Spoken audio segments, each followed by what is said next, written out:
Hear ye, hear ye! I got a couple announcements. First, if you're watching this on YouTube, I do got video of this whole thing. I'm just doing the intro, audio only, and it's going to be an incredible episode. If you're one of those econ nerds out there, you're going to like this one. We go deep into, economic type stuff. And then also, next week's episode, I'm putting out 2 episodes at the same time. It's going to be audio only. I'm not going to be putting it up on YouTube at all. So I just like to make this shit complicated. You want to be a fan of the Run Your Mouth podcast, you're going to have to put in the work on your end. So just to clarify, this episode, there's video. But if you're listening to this intro and you're like, I don't get it. Why am I on YouTube and there's no video? Just give it a second. I'm going to make a couple announcements. I'm going to plug a few sponsors. And not even that many sponsors. You probably even know who they are and you should have already purchased their products. But anyways, there's going to be video in a second. But next week's episode, which is actually this week's episode, because I'm putting out back-to-back episodes, Jesus Christ, this is more complicated than it should be, and I shouldn't be taking the Christian's Lord's name in vain, so I apologize for that as well. We're not really off to a very smooth start here. So let me start these announcements over. I apologize for the bad announcements. I should have gotten my thoughts organized before we got started. There's going to be video of this episode. It's all about economics. Next week's episode, which is also this week's episode, so I'm putting out 2 weeks' episode at the same time, you're going to have to go download off of iTunes. And while you're there, you might as well rate, review, subscribe, share it with your friends, jerk off, be in a good mood, eat a sandwich, enjoy your day, and, help me make the podcast good. All right, so before I start this episode, shout out to Sheath Underwear, the most comfortable underwear, and it's summertime. You're crazy if you're not wearing Sheath. You separate your balls from your dick, nothing gets sweaty, you can exercise without getting rashes. If you got a big dick, it's not going to be flopping around all over the place. Promo code RYM, you get 20% off. Dude, I took some Kratom last night in the shed. Oh my God, did I have a good night. Single pill? Woo, that'll give you some energy. We went for 3 hours. I fought Sid on everything. It was a good time. If you don't listen to the Shedcast, go check it out. I mean, I fought the hell out of these people. I mean, they are so wrong on some stuff. If you want to find out how wrong shed people can be, you spend too much time in sheds. That's why I only go there once a week. Once a week I can handle without turning into a person that's wrong on everything. You hang out in a shed every day of your life. You can never be right on anything ever. I think Harrington probably grew up in a shed. I don't know. Harrington doesn't even work on the show anymore. There's no reason for me to shit on him. But I'm just saying, if you want an example of a person who can be wrong on everything consistently, Harrington would be a good example of a shed dweller. Not sure whether or not he's living in sheds, but I would just venture to guess that he has to be with his consistency of being wrong on things. Kratom, YoKratom.com, home of the $6 kilo. You can pick up a whole kilo. And then, of course, Yo Delta. Dudes, I got those gummies up in my freezer. I like keeping them in the freezer. I'm very Jewish that way. I feel like they'll stash longer. Could be that there's no reason for putting them in the freezer. But, there's no reason to track down your drug dealer. Of course, this is for 21 only. All right, anyways, I got a new sketch out. Go check it out. I mean, if you're watching this on the YouTube, Robbie the Fire, all one word. I can't believe how much work went into that thing for a simple shoot, but I think it came out pretty good. I also did guest appearances on Shane Hazel and Joshua Smith's podcast. Both of those were a really good time, and they're doing some good work for the Liberty Movement. So if you were looking for even more of me, 3 episodes of Part of the Problem, and a Run Your Mouth and a Shedcast weren't enough, go check out both Shane Hazel's and Joshua Smith's show. Of course, dude, live gigs. If you're in DC, firstly, I'm going to be going down today to DC, and I don't know what I'm up to tonight. So if you want to come have sex with me in my hotel room, I did take the hotel room that they had put aside for Dave for the 2 shows because he needs to get back in one night. And I told him, hey, Dave's very finicky, so you better get him a suite. He doesn't show up to gigs unless there's a suite for Dave Smith. He's not performing in your town. That was the demand I made of the venue. And the venue's like, all right, if you're telling us we need a suite, we'll get you a suite. So I'm just saying, male, female, fat, skinny, you want a fucking Dave Smith's hotel room, hit me up. Twitter, Robbie the Fire, all one word. I'm going to be alone in Washington, D.C. tonight, just getting drunk in Dave Smith's hotel suite. So, you want to help me get this orgy off the ground, just hit me up on Twitter, Robbie the Fire. And then, of course, I'm there with BK Chris and Dave Smith. We're doing a live podcast, and we're also doing some stand-up. Not all that many tickets left, so, and who knows how much longer till they re-shut down the country. So you got to come out while you can. And then Nashville's starting to come together. People are starting to pick up some tickets. That's going to be a great time. We've got the Rochester show coming up. And now let's do a full episode. Dude, this one was so much fun. I love, for as much as I love just yelling into the mic, being a person who just screams about things that they're unsure about. Sometimes it's nice actually getting people that know what they're talking about, and then you can ask them questions and learn some things. So I really enjoyed this episode. Thank you to our guest. Let's get into it.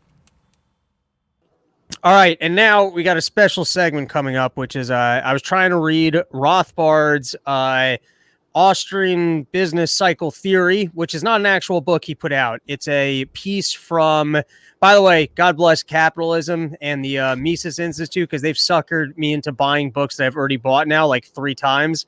Because, because I got into a book and then I got really into Rothbard. I was like, I'm buying everything. And then I bought these little pamphlets I thought were full-size books that then turned out just to be something that belonged in a book I'd already read. But lucky for me, most of the time when I read Rothbard, I have no idea what the fuck he's talking about, and I pretend like I do. And then you give me something I already read, and I'm like, I still don't understand this. So the way that I like to book guests on the Run Your Mouth podcast is on a first answer on Twitter basis. So in this case, I was reading the pamphlet book on a book I already own, which is the Austrian Business Cycle Theory. Now, the Austrian Business Cycle Theory is something that I pretend to know very well. It's something I've brought up on the Part of the Problem podcast. It's something I thought I had a deep understanding of until the pamphlet of it was in front of me, and it really summed the thing down to just about nothing, and I'm like, I'm not sure I follow this. So I put it on Twitter, and a pretty bow tie boy got right back to me. He had a fancy little bow tie, and he's like, I'll talk to you. And like I said, the way we book this podcast is on a first answer on Twitter basis. So pretty bow tie boy, you actually put on your nicest bow tie. It's late Friday night. I don't know if you've been drinking or not, but you put on your nicest bow tie, your nicest shirt. I appreciate that you dolled up for the king. How's it going, bud? It's going great, man. You know, I have not been drinking. I've been feeling under the weather. I don't know if you can hear it in my voice. You got the Ronas? You're a young, handsome man.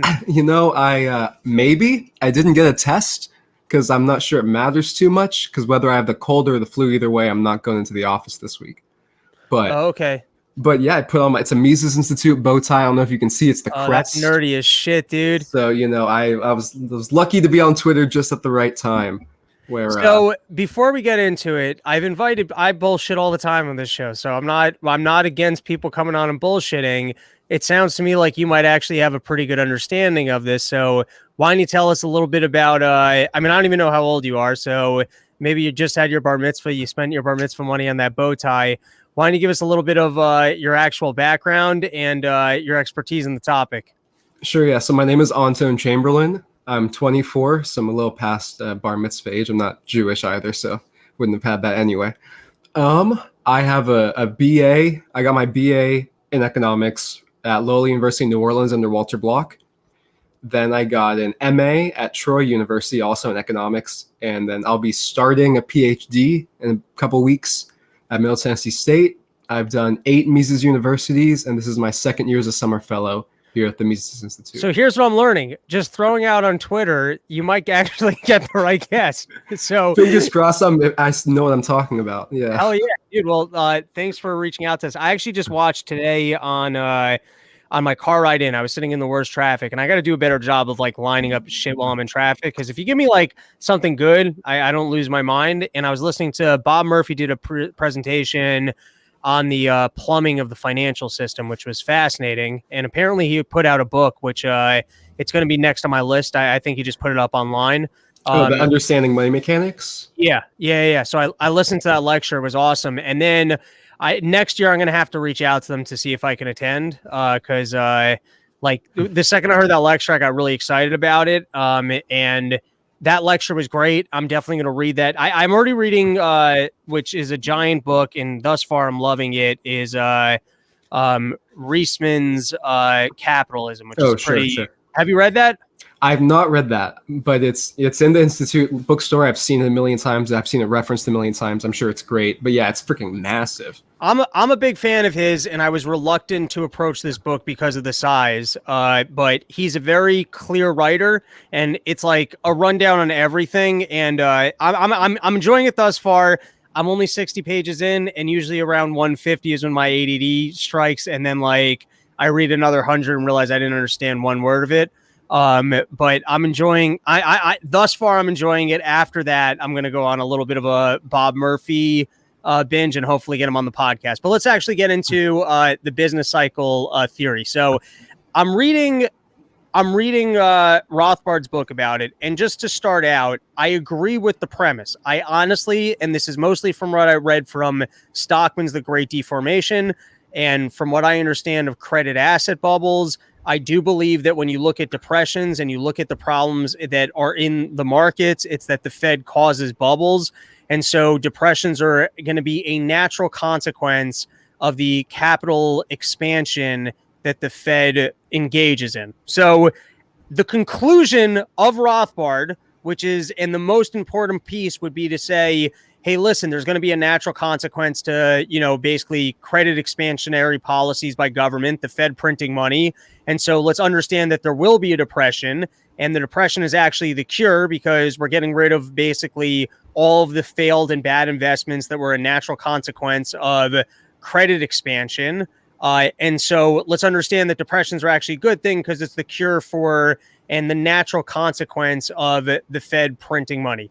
If you just want to look at like the best example, and I've heard Dave Smith say this, and I believe he heard it from what's his name, Peter Schiff. It's the hangover. If you go out and you drink like crazy and you got a hangover the next day, hangovers suck, but you kind of have to go through it. If you got a meeting and you decide that you're going to do some blow to like up your hangover, you're probably going to make the problem worse. If you do that for 10 years, guess what? Now you're a drug addict and your heart's probably going to give out. So that's essentially what the Fed keeps doing, is that it prints money to get us out of the problem that it caused. And it kind of continues to try and expand credit, which is only making us sicker and sicker. So thus far, I feel that, like I said, that's the core of what Rothbard is getting at. And I agree with it. I agree that the Fed causes bubbles and it causes the problems. Before we get into my questions of the way he puts together the theory, I'll stop there because I'm sure you have some thoughts on what I just said.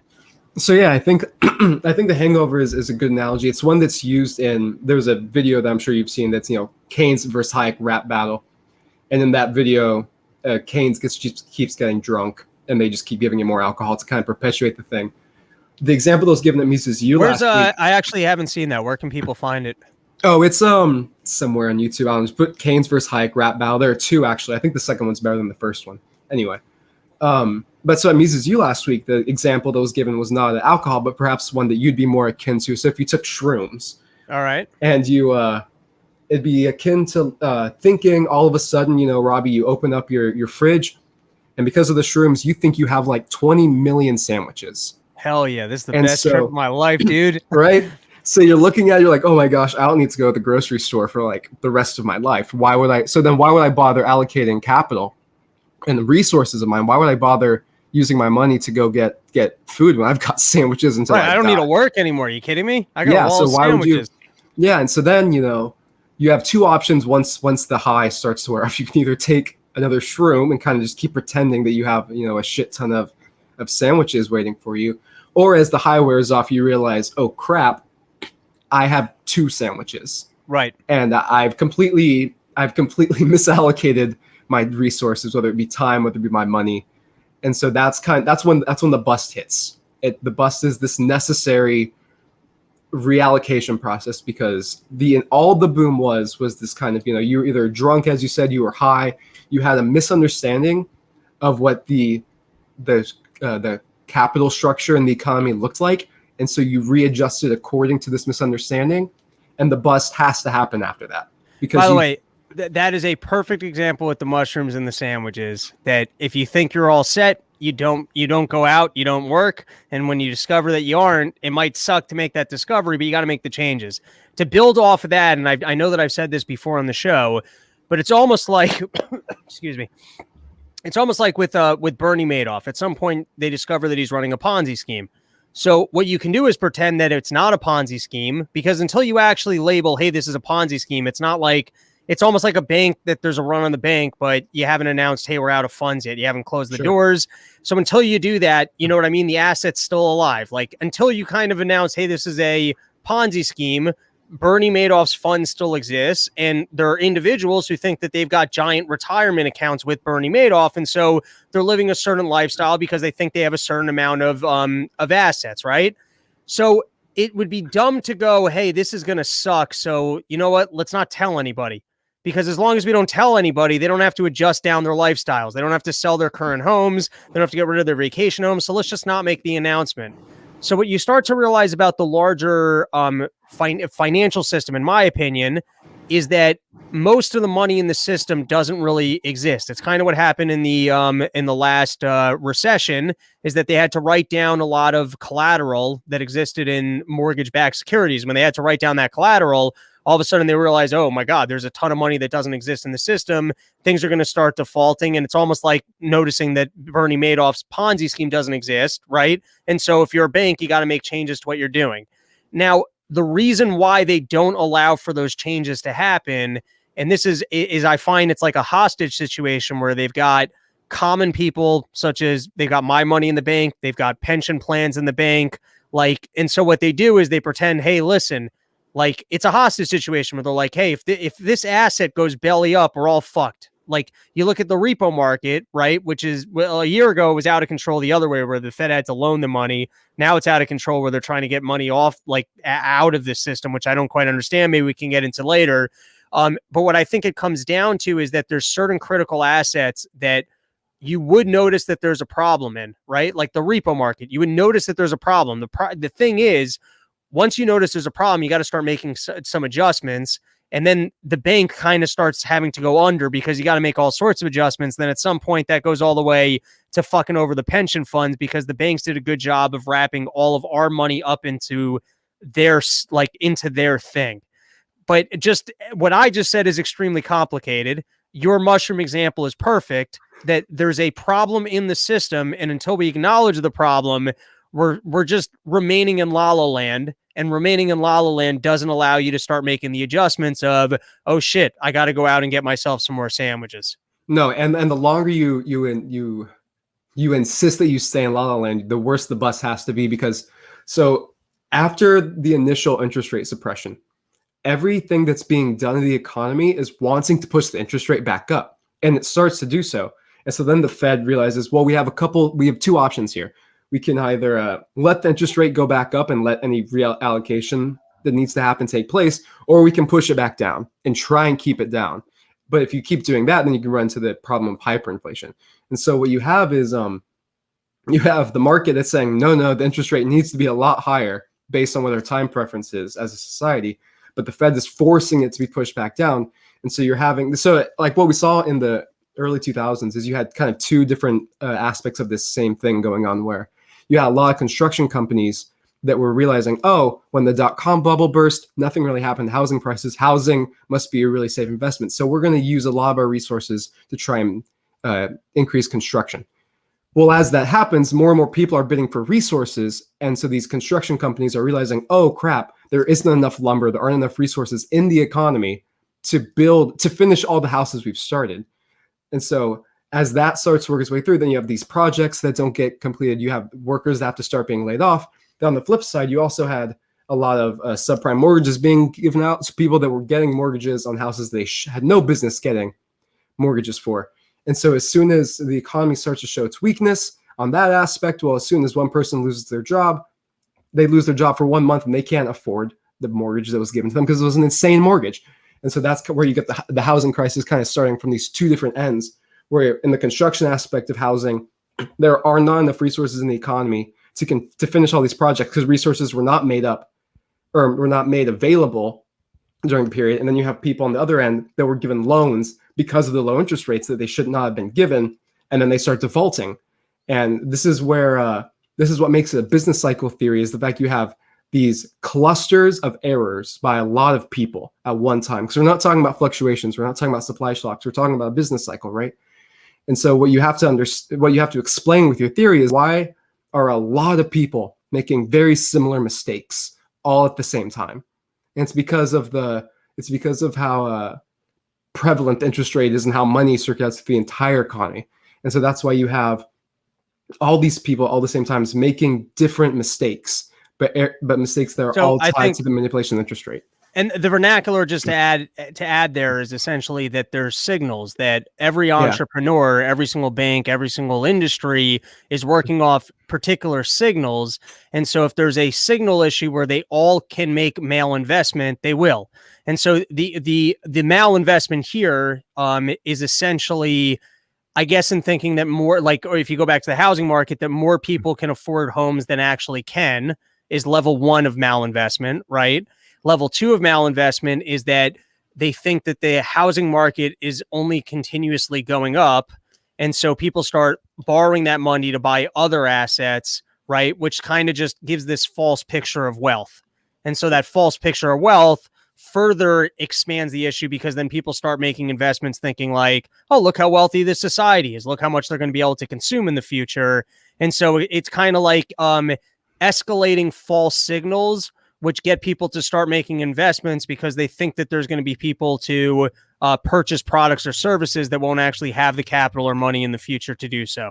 exactly. Because yeah, as you said, the interest rate is very much a signal, and what it signals is the rate of time preference that society has. So a higher interest rate tells, businesses, it tells everyone that consumers, we want to consume right now. We don't want to wait. We want to consume right now. And so businesses will plan their investments accordingly. Low interest rate means we don't want to consume right now. We want to consume in the future.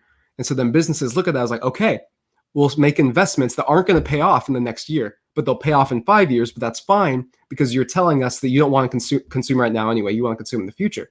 But when you artificially push down the interest rate, consumers have not changed their propensity to consume in the present or in the future. But businesses look at that and they're like, oh, well, I'm going to start investing in these long-term investment projects, these long-term production processes. And it's when there's this misallocation, when there isn't this, when time preference and resource allocation are not in sync, is when you get overconsumption, but also malinvestment. Because when the interest rate, to explain the malinvestment, people are just putting money into investments that are not going to pay off, because they had the market wrong. Like, look at it this way: if last year I would have bought, and let's say I got $100 million and built 100 multiplexes, the biggest, most beautiful. I was Donald Trump. They're going to be the biggest, most beautiful multiplexes. No one's seen a movie theater like this. So I'm Donald Trump. I'm leaving office. I'm going to get into the movie business, and I build the biggest, most beautiful movie theaters anyone's ever seen, right? Yeah. All of a sudden, COVID hits. Guess what? I had the market wrong. Or if all of a sudden Netflix, Disney, and every other major movie studio goes, you know what? We're not doing movie theaters anymore. We're doing everything digitally. I got the market wrong. And so if you have the market wrong, your investment's going to go belly up. That's the way it works, right? But it needs to go belly up. If you continue to keep something like movie theaters that nobody's going to visit alive, right? So then, someone else might start making an investment on behalf of the fact that they're seeing all the multiplexes. Before we get into my movies, if you got something on that, go for it. Oh yeah, just that. But what makes a business cycle important is that, of course, all throughout the market economy, you have people that correctly and incorrectly predict the future. And it's the role of the markets kind of weed out the bad entrepreneurs. But what we see in business cycles, a lot of entrepreneurs, and particularly a lot of entrepreneurs that have proven themselves in the past to be good entrepreneurs, all of a sudden they're the ones making huge mistakes. And a lot of them at the same time. So that's kind of what we see with it. But so the way the interest rate works is it helps allocate resources intertemporally as well. So when consumers say, I don't want to consume now, then business owners, they can say, okay, I'm going to take these resources that I can now purchase because we're not busy with today. These resources are now freed up through savings that you're demonstrating, because that's how the interest rate gets pushed down, right? And the way it should is people. So I want to break down some of these elements, and let's start with Rothbard's line, which I may or may not have right, but he puts it into, it's basically two sentences, that business will make investments based off of consumers' time preference, right? And if a lower interest rate indicates a higher time. No, do I have that backwards? Okay. Well, let's just explain what this means to people. If there's more money available, right? There's more money being lent out. The interest rate's going to be lower, right? And so what that means is that there's more people willing to lend their money. That's what that means. Yeah. So the way it'll be manifested is my time preference will change. My time preference lowers. So I'm less willing to consume in the present. So I'll take more of my money and give it to the bank and put it in the bank and it'll be a part of the loanable funds market. It'll either be savings or whatever. And so the more people that are doing that, then the lower price of the borrowing money interest has to rate. come down. Yeah. Right, because there's more supply of money. Exactly. And so they don't have to offer you as high of an interest rate in order to get you to give them money. Yeah. If, however, everybody wants to spend their money right now, so I'm going to have to incentivize you where I'll be like, dude, give me 8%. Like, I will give you 8% if you give me your money. Quit spending your money. I will give you the 8%, right? So the issue becomes if all of a sudden I'm looking at the market and I see a 0% interest rate, so I must think, oh my God, everybody is saving and lending their money. That money is practically free to get because nobody wants to spend their money. Everybody would rather lend it out.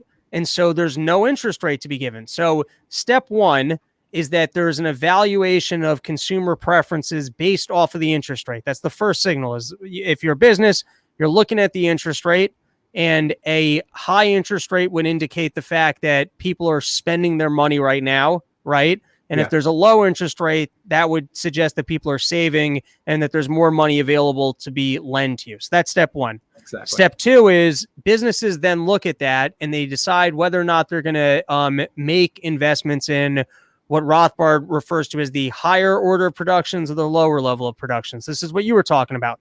Lower level of productions are like, movie tickets, cars, going to a store, basically all of your immediate consumption needs. Versus higher order productions, it's like this. If there's a cash grab right now, if I'm in a business, like let's say I run a hot dog stand, let's keep it like really simple. So if I run a hot dog stand and people are buying hot dogs like crazy, now maybe there are things I could be doing to make my hot dog process more efficient. But I'm like, you know what? I'm not shutting down my cart to make these improvements. People are buying hot dogs right now. So you're like, fuck it. Let's sell all the hot dogs that we can. Yeah. Right. Now, if nobody's currently buying hot dogs, or it's like, people buy hot dogs over the summer and all of a sudden it's winter and people aren't buying hot dogs. Now I got an opportunity to go, hey, instead of just trying to buy like buns and paying more workers and doing everything to like just spin out hot dogs, I'm going to invest in my cart. Maybe I'm going to put a better oven in here. That would be a higher order of production where essentially I'm making an investment because I think that if I can make my processes more efficient, when demand goes up, I'm going to be able to sell more products. That's the difference between basically like the lower level of production is going, hey, people are consuming immediately, so I'm going to invest in being able to sell them shit immediately. Higher order production goes, people aren't consuming that much right now, so let me invest in my equipment so that I can be more efficient and sell them more in the future. Yeah, exactly. The higher order goods, you start investing in factories, you start investing in machinery, you start investing in longer production processes that will give you more output, but there's a time gap that you have to account for. And that time that you have to account for only makes sense if the interest rate's sufficiently low. Hear ye! Hear ye! I got a couple announcements. First, if you're watching this on YouTube, I do got video of this whole thing. I'm just doing the intro, audio only, and it's going to be an incredible episode. If you're one of those econ nerds out there, you're going to like this one. We go deep into, economic type stuff. And then also next week's episode, I'm putting out 2 episodes at the same time. It's going to be audio only. I'm not going to be putting it up on YouTube at all. So I just like to make this shit complicated. You want to be a fan of the Run Your Mouth podcast, you're going to have to put in the work on your end. So just to clarify, this episode, there's video. But if you're listening to this intro and you're like, I don't get it. Why am I on YouTube and there's no video? Just give it a second. I'm going to make a couple announcements. I'm going to plug a few sponsors. And not even that many sponsors. You probably even know who they are and you should have already purchased their products. But anyways, there's going to be video in a second. But next week's episode, which is actually this week's episode, because I'm putting out back-to-back episodes, Jesus Christ, this is more complicated than it should be, and I shouldn't be taking the Christian's Lord's name in vain, so I apologize for that as well. We're not really off to a very smooth start here. So let me start these announcements over. I apologize for the bad announcements. I should have gotten my thoughts organized before we got started. There's going to be video of this episode. It's all about economics. Next week's episode, which is also this week's episode, so I'm putting out 2 weeks' episode at the same time, you're going to have to go download off of iTunes. And while you're there, you might as well rate, review, subscribe, share it with your friends, jerk off, be in a good mood, eat a sandwich, enjoy your day. And, help me make the podcast good. All right, so before I start this episode, shout out to Sheath Underwear, the most comfortable underwear, and it's summertime. You're crazy if you're not wearing Sheath. You separate your balls from your dick, nothing gets sweaty, you can exercise without getting rashes. If you got a big dick, it's not going to be flopping around all over the place. Promo code RYM, you get 20% off. Dude, I took some Kratom last night in the shed. Oh my God, did I have a good night. Single pill? Woo, that'll give you some energy. We went for 3 hours. I fought Sid on everything. It was a good time. If you don't listen to the Shedcast, go check it out. I mean, I fought the hell out of these people. I mean, they are so wrong on some stuff. If you want to find out how wrong shed people can be, you spend too much time in sheds. That's why I only go there once a week. Once a week I can handle without turning into a person that's wrong on everything. You hang out in a shed every day of your life. You can never be right on anything ever. I think Harrington probably grew up in a shed. I don't know. Harrington doesn't even work on the show anymore. There's no reason for me to shit on him. But I'm just saying, if you want an example of a person who can be wrong on everything consistently, Harrington would be a good example of a shed dweller. Not sure whether or not he's living in sheds, but I would just venture to guess that he has to be with his consistency of being wrong on things. Anyways, Kratom, YoKratom.com, home of the $6 kilo. You can pick up a whole kilo. And then, of course, Yo Delta. Dudes, I got those gummies, up in my freezer. I like keeping them in the freezer. I'm very Jewish that way. I feel like they'll stash longer. Could be that there's no reason for putting them in the freezer. But, there's no reason to track down your drug dealer. Of course, this is for 21 only.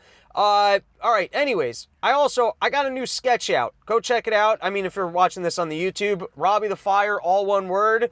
I can't believe how much work went into that thing for a simple shoot, but I think it came out pretty good. I also did guest appearances on Shane Hazel and Joshua Smith's podcast. Both of those were a really good time, and they're doing some good work for the Liberty Movement. So if you were looking for even more of me, 3 episodes of Part of the Problem, and a Run Your Mouth and a Shedcast weren't enough, go check out both Shane Hazel's and Joshua Smith's show. Of course, dude, live gigs. If you're in DC, firstly, I'm going to be going down today to DC, and I don't know what I'm up to tonight. So if you want to come have sex with me in my hotel room, I did take the hotel room that they had put aside for Dave for the 2 shows because he needs to get back in one night. And I told him, hey, Dave's very finicky, so you better get him a suite. He doesn't show up to gigs unless there's a suite for Dave Smith. He's not performing in your town. That was the demand I made of the venue. And the venue's like, all right, if you're telling us we need a suite, we'll get you a suite. So I'm just saying, male, female, fat, skinny, you want a fucking Dave Smith's hotel room, hit me up. Twitter, Robbie the Fire, all one word. I'm going to be alone in Washington, D.C. tonight, just getting drunk in Dave Smith's hotel suite. So, you want to help me get this orgy off the ground, just hit me up on Twitter, Robbie the Fire. And then, of course, I'm there with BK Chris and Dave Smith. We're doing a live podcast, and we're also doing some stand-up. Not all that many tickets left, so, and who knows how much longer till they re-shut down the country. So you got to come out while you can. And then Nashville's starting to come together. People are starting to pick up some tickets. That's going to be a great time. We've got the Rochester show coming up. And now let's do a full episode. Dude, this one was so much fun. I love, for as much as I love just yelling into the mic, being a person who just screams about things that they're unsure about, sometimes it's nice actually getting people that know what they're talking about, and then you can ask them questions and learn some things. So I really enjoyed this episode. Thank you to our guests. Let's get into it. Okay, so here is my question, and I don't think that this question is my brilliance. I actually think that Gene Epstein brought it up on a previous podcast, and I kind of dismissed it. But I would think at this point, if I were a business, like even in Amazon, I kind of look at the way consumers, there's other indicators, which is consumer spending patterns, on top of the fact that I can see that I live in a culture of a low time preference. I can see that without looking at the interest rate. I can see that most people are compulsive in spending, and I can look at the rate of savings and see that there's a low rate of savings. So I would think that at this point, maybe Rothbard's theory, what I was saying is, yes, I do think government causes bubbles. And so I do think that the end result will be the same. However, to say that it's solely malinvestment based off of a wrongful estimation of people's time preferences, I would have to think, if you're Jeff Bezos, you understand, people aren't saving money. It's like, you know what I mean? I would think that there's other signals that it's an oversimplification to say that the only indicator that businesses are using is an estimation of time preference, and that this is being distorted by the interest rate, and so they're all making the wrong investment. I would think that good capitalists would be able to say, hey, there's no savings rate here, so this is clearly the consumption patterns. You know what I mean? It's like, if we're looking at, just stated differently, and then I'll hand it back to you, if it's kind of like the hive mind of different entrepreneurs trying to make the best decisions about the goods and services that people are going to want. The beauty of capitalism is that people who are really good at predicting what people want and they provide value, they get more capital, and they can do that more and more. And guess what? We all benefit from that. That's the part of capitalism that nobody explains, and it's the most beautiful system that ever existed, that people that are good at predicting what you want tomorrow, like, for example, let's just say these vaccines were good. So Pfizer was able to predict that you wanted vaccines. I want them to have more money, because in 10 years from now, they might make another really good prediction and be able to get us the thing that we need exactly when we need it. That's the beauty of capitalism. So just going back to my original thing, so I would think in the hive mind of people just predicting the goods and services that people want, it seems to me to be an outdated model when there clearly is no savings rate and you have a low interest rate, for people to just be working off the interest rate as their primary indicator of time preference and the kinds of goods and services they should invest in. So I think valid points. I think, though, that the theory is still not, I think it's still a valid theory. For one, it's not so much that it's an oversimplification as is trying to tease out what the causal connections are. And so basically the point is we can trace the credit expansion that manipulates the interest rate, and we can trace it through the economy, and we can trace it through the business cycle, and we can see what the results of that were. But I think, one, even through the Great Recession, interest rates weren't zero. Now, I think it'll be interesting to see how we analyze the teens and perhaps the 2020s, depending on how that goes, because then we'll be in this period where interest rates are basically zero for the last 15 years, whatever, and God knows what that's going to do. And I think there certainly could be work as it pertains to developing or modernizing Austrian business cycle theory to kind of account for what would a zero interest rate for 20 years do to the economy. But I think also when you talk about these other signals that a business owner might use, whether it be, consumer spending or whatever, you also have to consider that, one, unless you have this understanding of Austrian business cycle theory, it's difficult to determine whether something's an actual boom or not. And so it becomes tricky. People get sucked in. You can get very much sucked in, either unwittingly or wittingly, because even if you recognize, like, say you've read your Rothbard, you've read your Mises, it's 2004, and you still might think, and you own a small business, and you're like, oh, should I invest in this machinery? Austrian business cycle theory doesn't tell you exactly when the bust is coming. So it could still very much be a way to game the system and be like, can I get in and get out before it hits the fan? It's like buying Doge. Like, we all know Doge is shit, but sometimes you're like, I talked my brother into buying some Doge. Yeah, because you might be able to ride the wave. And by the way, to, I guess, speak to that point, I have friends that are very smart that are now borrowing money to purchase more stocks. Now, you and I, like, with an understanding of kind of QE1, QE2, QE whatever, you look at the stock market and you go, I mean, it kind of fits the narrative. There's Fed money in the stock market. Now, it's not a perfect fit for time preference per se, but I mean, it kind of is, because it seems like people want to save more than they're actually saving, and that there's more demand for stocks than there actually is. And so there's a perception that there's more capital available for stocks and that people are buying it, and that probably is not reality, right?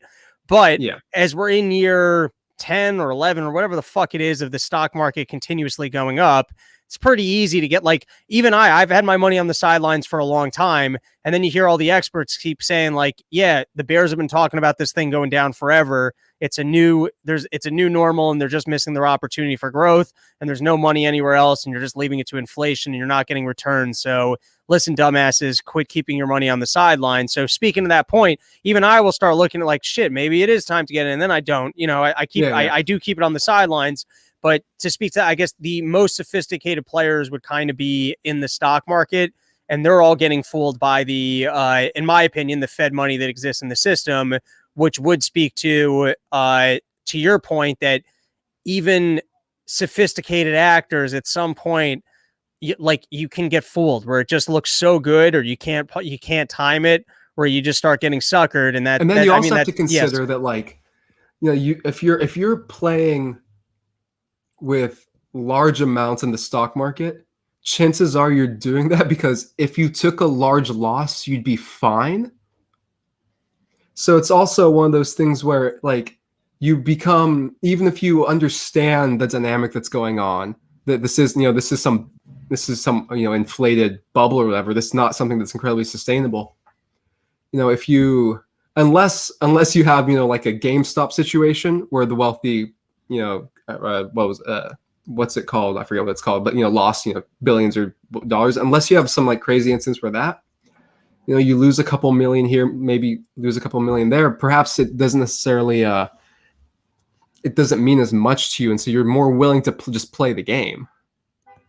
Right. Well, I do think there's you got people that are leveraged, and even some of the sophisticated players are leveraged. So if you're playing with more than what you have, it's because you really think things are going up.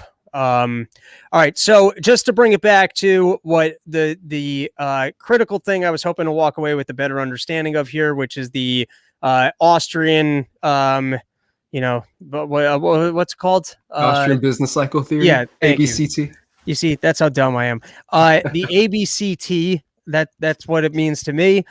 Is there anything that any crucial pieces of the puzzle that you think we missed, or anything else that you feel that people who are new to this theory, or even experts that maybe didn't have their heads totally wrapped around that, any other insights you care to add? Oh man.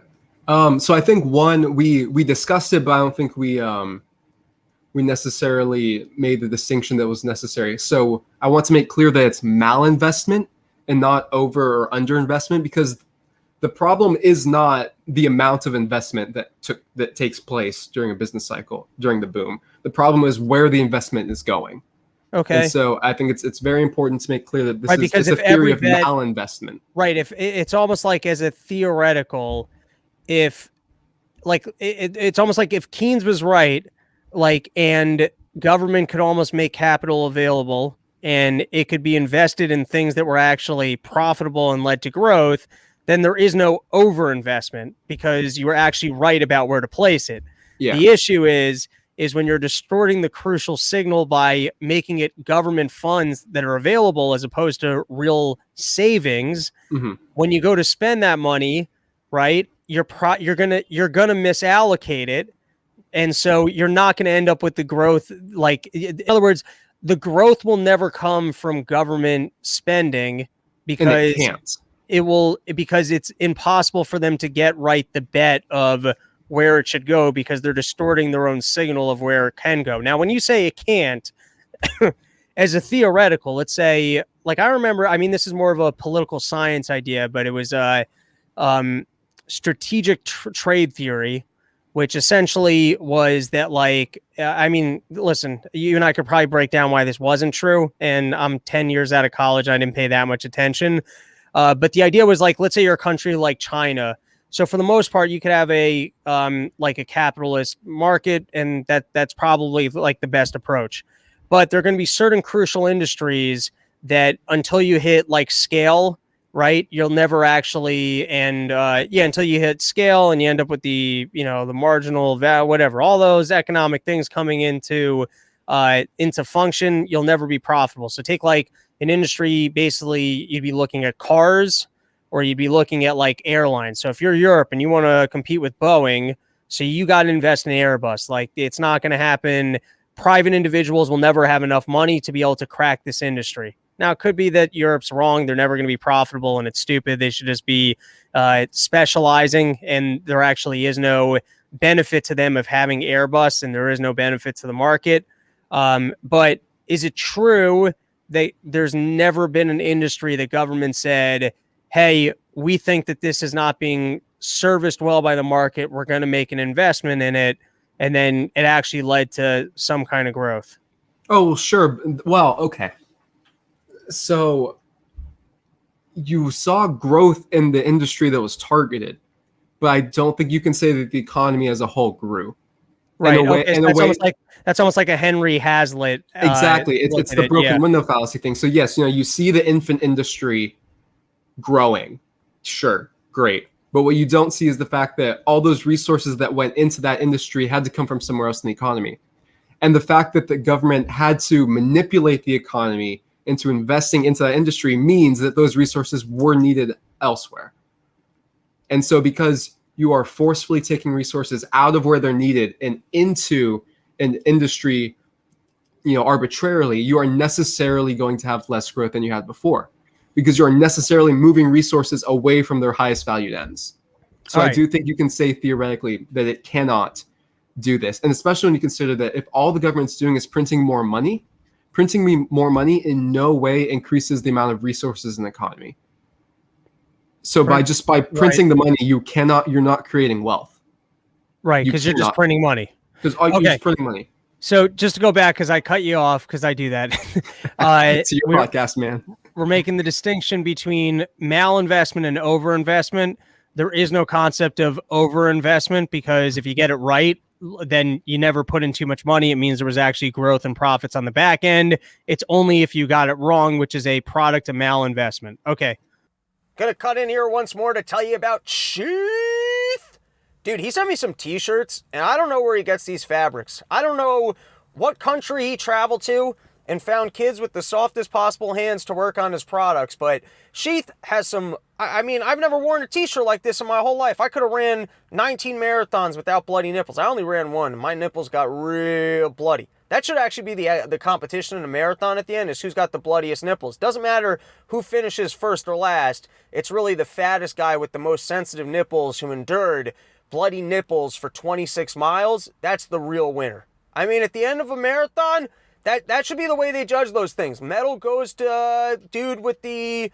And then maybe, it would be fun if they did, like, who had to use the bathroom the most times throughout the event, who drank the most cups of water, who's clearly the most out of shape but managed to finish under 5 hours, who ran through the most muscle cramps. I feel like there'd be a way to make marathons more interesting, because usually you just check out the highlight at the end when, some dude, oh my God, I'm not even talking directly into this mic. No wonder it sounds so terrible. Anyways, we're like 2 minutes into this ad read, and I've yet to say anything nice or good about the Sheath people, and I'd like to change that. I'd like to say nice things about the Sheath people because they're my favorite underwear product. I'm full-time Sheath. I wear them every single day. I separate my dicks from my balls, and that's why I'm able to understand economic literature like this. In the past, when I sat down and I tried to read economic literature, I couldn't do it because, my dick was getting stuck to my balls. My balls were getting stuck to my leg. It was distracting. I had sweat going into my ass crack. Then I started getting the jitters. Next thing you know, I'm not reading this book anymore. I'm in the bathroom. I'm trying to clean up my swamp ass, and then I never pick up the book again. So if you want to be able to actually sit down and get tasks done, what you need is Sheath underwear, where you separate your dick from your balls. Incredible fabrics, keeps everything cool, great in the summer. Get out there, go for a run, shed some of those LBs from being home, not going out and eating all those sandwiches and being an alcoholic. I know who my audience is. Promo code RYM, it's going to get you 20% off. I stand by it. Sheath, let's get back into it. And I think you had some other crucial elements here. I think another one is kind of similar to what I was just saying, that anytime you have the credit expansion and it works its way through the economy, the business cycle, you necessarily restructure the economy in a way, in a way that's different from what people's most valued ends are. And it'd be really, since everything in the economy is dependent on what came before it, you cannot get back even. So all the bust is the time preference industry trying to reassert itself and reallocate given what the new preferences are. But the idea that you can get back to pre-boom. Right. You've already put the economy on a different course. Right. No. That makes 100% sense to me. But it's almost like, what would be like a good real world example of that? Okay, you can almost look at it this way. It's like if I were to make the bet in something that nobody wanted. Like, let's say I predicted, high speed boats were going to be the best way to get into New York City, and I invested $1 billion into these high speed boats, and then all of a sudden, the auto market changed, right? Where they actually have really good electric self-driving cars, and now everyone likes being on the highway because the cars are driving themselves. There's no accident. There's no traffic. You're moving a lot quicker, right?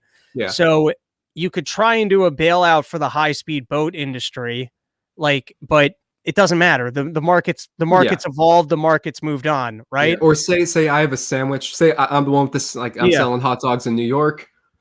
Because of artificially low interest rate, I decide I want to get a second cart, and then I go bankrupt because I shouldn't have done that, and it ruins me. And my carts have to be sold off. Say you buy them, now you own the carts, because in the bankruptcy sale. Going back to the boom movement, I just have the one cart. But we're into the bust now. I've gone bankrupt. Now I have nothing. Right. And so you're not like, no, because in other words, my business will never be at the value of a 2-cart business because the market never needed 2 carts. Yeah. So if government comes in and they try and prop you up so that you can remain a 2-cart business, there is no 2-cart market. The 2-cart market never existed. I made a false calculation that I could service the market with 2 carts, and I was wrong. And so your business needs to go bust because keeping the 2 carts alive, there's no market for it. Like there's no value for it. You're just like, you're keeping zombie going, which is the they talk about zombie industries. Yeah. And to bring kind of the boat example, I guess back to, the overall financial markets, right? So like any asset that is artificially propped up, because like the hot dog carts, you're assuming, like if I go and I evaluate this guy's hot dog cart business, and let's say I look at sales over the next basically 10 years and I go 2 carts, New York City, price of hot dogs. This is a $10 million business, right? And now it turns out that, well, actually only one, like the market is 1 cart's worth of hot dogs. That's all that New York City needs. So it's actually a $500,000 business, except that because of the investment he made in that other cart, he's in the red. So now it's a $0 business. Now you right. got So nothing. If I put together a bond against this guy's hot dog business at $1 million, right, and now someone's using that as collateral, so I mean, we can come back and we could try and pay to keep this guy's cart alive, so that like the bond and whatever other derivative product continue to exist at that $1 million evaluation. But the truth is that's not the actual market. So it's like, now you're building on like a faulty structure, which is what you were kind of saying, is like, you can't go backwards. You need to make these corrections, because otherwise we're continually, it's like a house of cards of bad ideas, where it's like, then all of a sudden, like, I think I'm in a double hot dog cart market. And I actually think that you could be selling off the future things and creating, good reserve assets off of the 2 carts. Right. And like, so it's like an ongoing thing built on fantasy. Yeah. All right. This is, I'm loving this. Any other critical elements if not, I mean, we're 40 minutes in. I thought this was going to be a 15-minute segment. We've covered a lot. So, you don't have to pull anything. Fun. You don't have to pull anything out of your ass if you don't have it. I think another thing that needs to remember is, as the money works its way through the economy, you're also going to get a wealth redistribution effect, or the first receivers of the new money, they get to purchase everything at the old prices. Because as the boom goes on, as more people are investing, the price of wood's going to have to go up because more people are going to be bidding for the wood. But if you're one of the first people to get the new money, you get to buy the wood at the initial pre-boom price. And so this is called a Cantillon effect, named after French economist Richard Cantillon, where he talks about it's the first recipients of new money are always made better off, and it's the last recipients that are the worse off. So you get this wealth redistribution. And what is insane about it, given what the left will talk about, is who is always going to be the first receivers of new money from the Fed? Banks and people with power. Exactly. Yeah. It's a huge handout. It's a wealth redistribution. Like, they love the concept of wealth redistribution, but when you explain to them you're actually moving money away from poor people into the hands of the banks and giving it to Wall Street. Yeah. Yeah, that's not what they're looking for. No. So I think that's another important aspect of the picture, because then it becomes really interesting. Like, have you seen the website? The WTF happened in 1971. So basically, it has a bunch of graphs. It's like, oh, wealth inequality. Oh, pay versus productivity hasn't caught up. And you look at the graph, and all of a sudden, all these trends start in 1971. And so, which is when we went off the gold standard formally. August 15th, 1971, Nixon closed the foreign gold window. And then all of a sudden, the federal government really had no restraint on how much money they could print. Here we are 50 years later. All right, Bowtie boy, you represented Bowties well. No, seriously, thank you so much, because I'm at home just trying to read this stuff, and like when you get caught with the idea, it's like I was not a student. I didn't show up to school. I didn't talk to the professors. But sometimes when I get stuck on these things, you're like, God damn it, I wish I could throw these ideas around with somebody.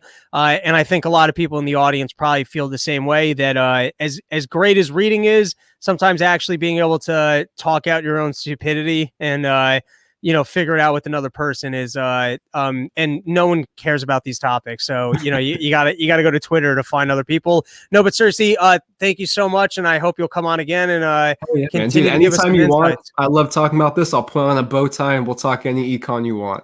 Hell yeah. Hey, listen, if you're in the audience and you got a collection of bow ties, send them over my way so I get them to Anton so we can get a fresh bow tie on every episode.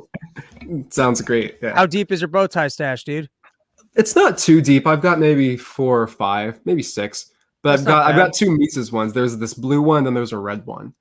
And so, during Mises U, those are usually the ones I wear. Did you get to hang out with Bob Murphy at all while you were at the Mises U? I got to talk to him very briefly, but he was in and out because he had he was I think he was at, did he go up to Freedom Fest or whatever? I don't know. But so he didn't come in until Thursday, and then he because of personal reasons he had to leave quickly on Friday. So I saw him very briefly, but I didn't get to talk to him that much. Bob Murphy's the man. I have not reached out to him in a while on Twitter, but he's generally speaking responsive to me, that if I hit him up with a question, he usually hits me back with pretty good articos. Have you read his book Choice? No, so that's on my list. That's because, to be honest, I tried reading what's Mises's gigantic book? I tried reading Human Action. It's completely over my head. So here's my reading agenda right now. It's right. I want to finish Reisman's book, and then I want to hopefully actually track him down and have him on the show. My interest in him goes all the way back to college. He changed my mind on some big topics, and there's some things I would absolutely love to talk to him about. After that, I really want to read Bob Murphy's Choice, talk to him about that. And I also really want to read whatever book he put out on the financial plumbing. And then after that, there's another book that someone else was telling me about. Oh, I think it's, where did I just see it? Oh, there's another book that seems like it kind of might be a more accessible version of Human Action, kind of like Bob Murphy's Choice, that I think maybe I would take a look at first. But the other topic that I do have some interest in that I need to give some thought to is I'm not fully on board yet with praxeology and human rationality. Okay. Now, that doesn't mean that I disagree with any of the conclusions or the study of free markets. But there's something that I need to sit down and think about a little bit. Like I said, Bob Murphy's Choice is on my list. I got to get to it. But yeah, that's a great book. I think it will work very well as a counter, as a much more palatable Human Action, which was the intention of the book. So I think it'll be worthwhile. Have you read Human Action? I've read most of Human Action. I've not read the whole thing. I did 110 pages, and then I finally accepted that I didn't know what I was reading. And I brought you read 110 pages, and you're like, "We're still not to econ." I'm calling it. I did not. I'm telling you, I spaced out for the entire 110, and I brought it up with Gene Epstein. He's like, "Yeah, just stop reading that, dude." See, I'm conflicted because I could just say you just start at chapter 15 or whatever when he stops the praxeology stuff, but I also kind of really like all that. I like sitting around with the action axiom, so I don't mind the first, 150 pages. All right, give us the short on the. And like I said, I'll tell you when I'm when when I'm arguing with something, I don't have my argument yet. Like sometimes like I read something, I'm like, that doesn't sit right with me, and then over time I'm like, oh, okay, that makes sense. I just couldn't grasp it at first. And then other times, like I can kind of figure out like, no, here's very specifically why I think this is wrong. I would say I'm like 70% leaning towards he's right. I can't quite figure out what my hesitation is. So like, I got to make it clear I don't have an argument for this yet. Like it's not something that's fine. Yeah, and it's fine if you haven't gotten it yet, because I remember it took me three Mises U's of sitting through David Gordon's praxeology lecture for me to finally be like, oh, that's what you're talking about.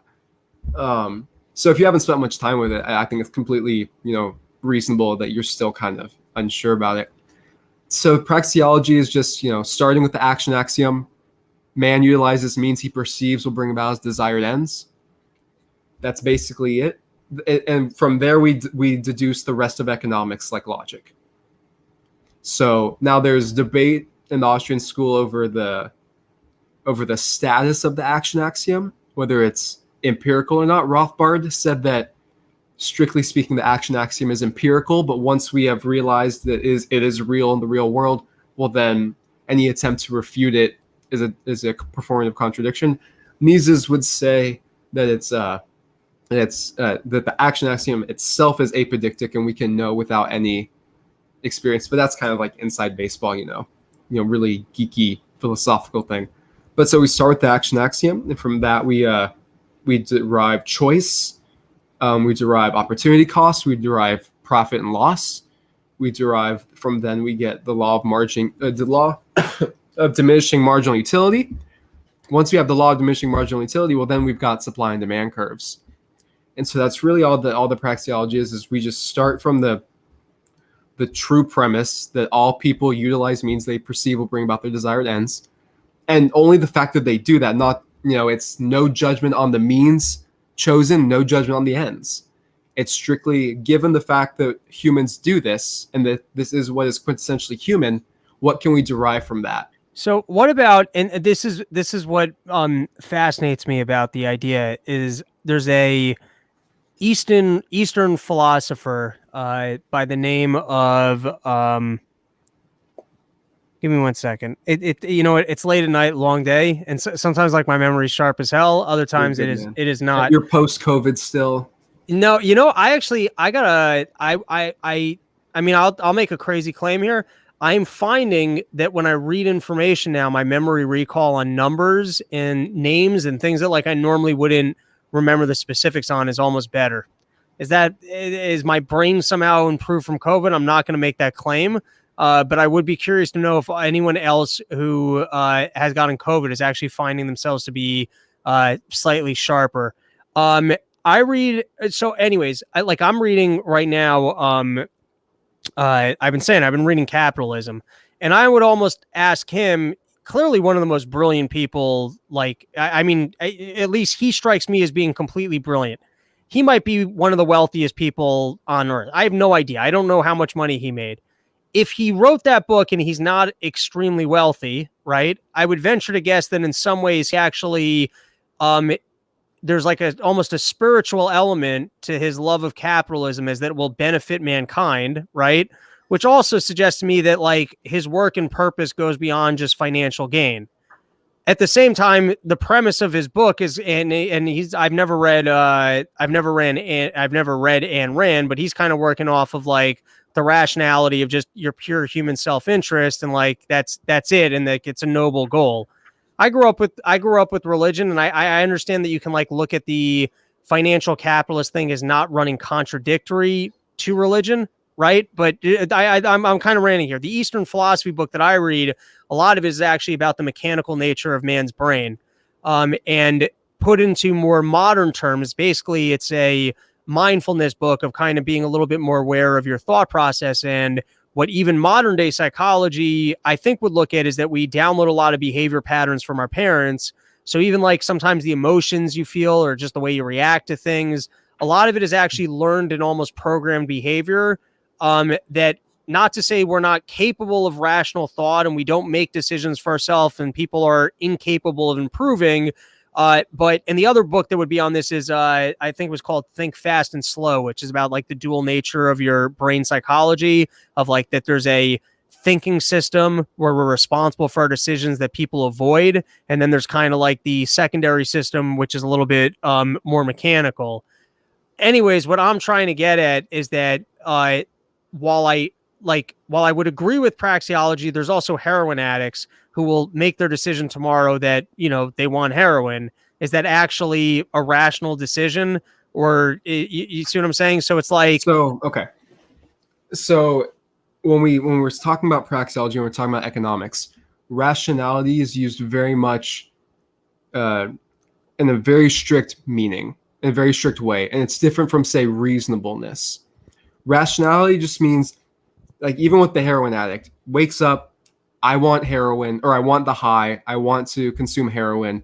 They utilize means they perceive will bring about their desired ends. They get up, they go get the, you know, I don't know how, is heroin the one you do with the needle? So they go get a needle. it's not big in the Bowtie community, so you Believe wouldn't it or know not, these things. I'm more of a Coke guy. But There you go. Got to get through them finals. But so again, so this idea of like, oh, well, the heroin addict, well, they're still utilizing means they perceive will bring about their desired ends. But I think what's also important is Mises isn't trying to say that everything that a human does fits this, because there are still things that are instinctual. There are still things that are human behavior, but not human action. You know, like if I threw a baseball at you and you know, instinctually moved to get out of the way, that wasn't human action. But that's not what we're talking about. There's still, we're talking about the purposive things that humans do, which is something that only humans can do. Because for animals, everything's instinctual. There's no really no thought process going on for anything that they do. But we have that ability. We have the ability to turn it off as well, in some degrees, where we just don't want to think about, you know, our actions or our choices that much. But it doesn't change the fact that we are still thinking people. And so rationality just means, did you utilize a means that you thought would bring about what you wanted? Now, it doesn't mean that your end was reasonable. It doesn't mean that your means were reasonable. You know, I can drink cyanide because I think it'll quench my thirst. That was a rational human behavior as far as economics is concerned, as far as praxeology is concerned. Was it reasonable? Of course not, because cyanide will not quench my thirst, or All right, at least so not. Let's look at this example, because I think every single person listening to the show has probably experienced this. You need a job, right? You got fired, or you quit a job. You need a new job, and there's the 3-4 months where every single day you wake up, you say, "Hey, I'm going to go find that job." You jerk off until you can't. At some point, you end up drinking, and you go through this process until you got no money left, and then you finally go, shit, you know what? I do have to actually work on this resume, and you work on the resume. Those 4 months, no one really enjoys them. Maybe the first week you enjoy it. After that, you just kind of feel stuck. And but maybe this is too personal to me, but I bet people have experienced this. And maybe I'm just projecting my own compulsive behavior and how much I have to go through in my life to overcome my own compulsive behavior. But like, there's a gap of time there where I would say you're not being that rational, and you're not really, you're almost not in sync with your brain. You've got your rationality, which is telling you like, hey, you just got to sit down. You're going to have to work on your resume, and then you're going to go get your job. And then you got some other part of your brain that, like, because of the financial structure, incentives, and maybe like you're not actually forced at this time to go do what I'm almost describing in a way is, I think like a lot of people would understand, hey, I should be saving for the future. They don't quite do it. Like most of us actually understand, generally speaking, what nutrition would be, and we just kind of don't do it. Most human beings, like there's a except for the rare human beings that then end up doing like ridiculously well. And the biggest indicator of success is going to be your ability to delay gratification. If you were to kind of like, I mean, there's other things. There's high IQ. I mean, there's having skills. Like there's a lot. But I'm just saying, like the biggest indicator is going to be. So it's like a lot of us can look at life and go, I know how I should act. And then there's a giant disconnect kind of between what we know we should be doing and what we're actually doing. And so I guess when I start hearing about like the objective reality and how every decision is towards our end, I think it overlooks some of the mechanical nature of our lives and like some level of determinism that does exist in some of your daily decisions. So I think that I point taken that there are a lot of things that can influence the way that you think or the way you perceive acting. But I think this still comes down to the fact that, you know, a bear never ponders whether he should be eating that fish. So even you having the wherewithal to say, am I wasting my time not working on my Right, but then resume? on the same note, like a human could think about, you know, hey, I'm going to engage in this process of delaying gratification, but they also might not. And actually, if you look at the numbers, especially like of human beings in this world, how many people don't? Then from like a statistical standpoint, you can almost say most decisions probably aren't made along that conscious line. Like in other words, human beings have the capability of making decisions along some sort of a conscious line. Most decisions probably are not made at that point.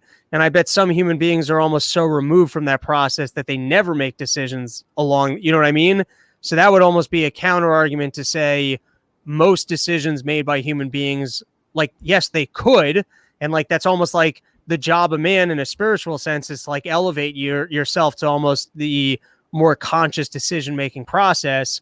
But that's almost like part of the journey is how do I get more of my brain under the control of like my actual consciousness, which I venture to guess like some people aren't even aware enough to like think, hey, I should be investing in this. Well, sure, but I still think even a demonstration of high time preference, it's still action that even if you have very little thought that went into it, that was still part of your calculation to where it was you subconsciously recognize that you would get more satisfaction out of just doing something without thinking about it that much, as opposed to actually taking the time to sit and think about it.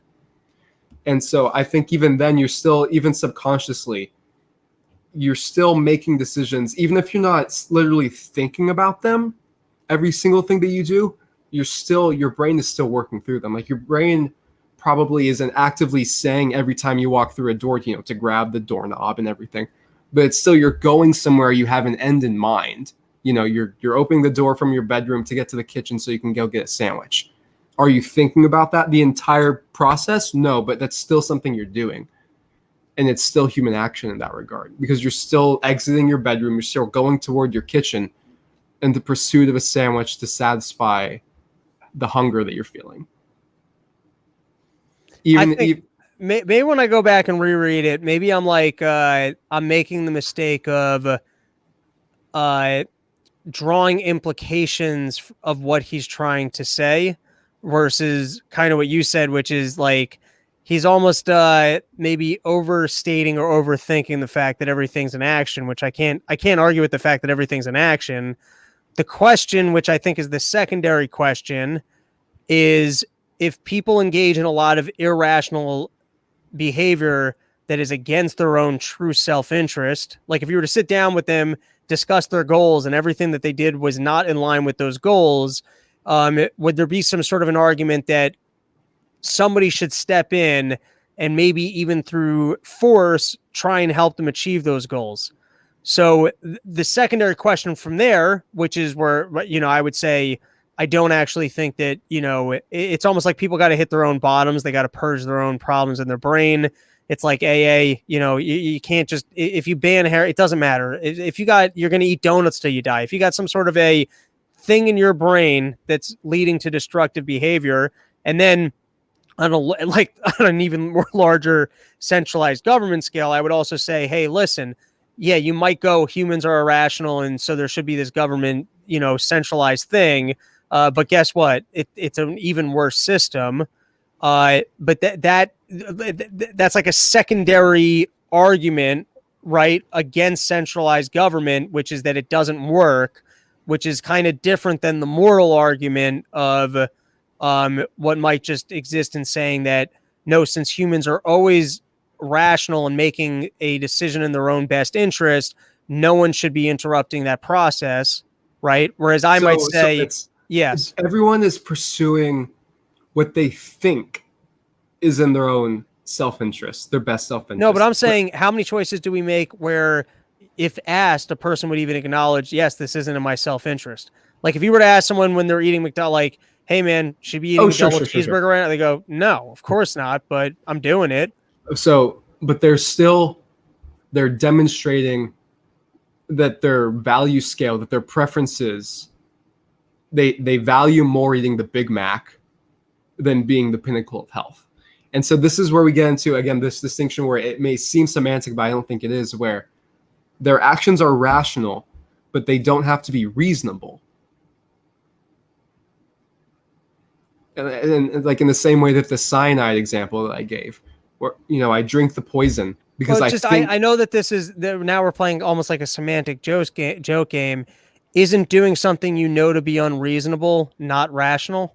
Not given the praxeological definition. And I think if we're going to have a conversation of economics and praxeology, we need to use the internal definitions so that we can stay on the same page. Okay. Because you're right. Colloquially, rational and reasonable are used interchangeably. But Mises does not view them as interchangeable. And so I'm trying to parse out the distinction. Just to recap, we got an introduction to Mises, which we weren't even expecting. And like I said, I'm working my way up to it. And Reisman, George Reisman, is it Reisman?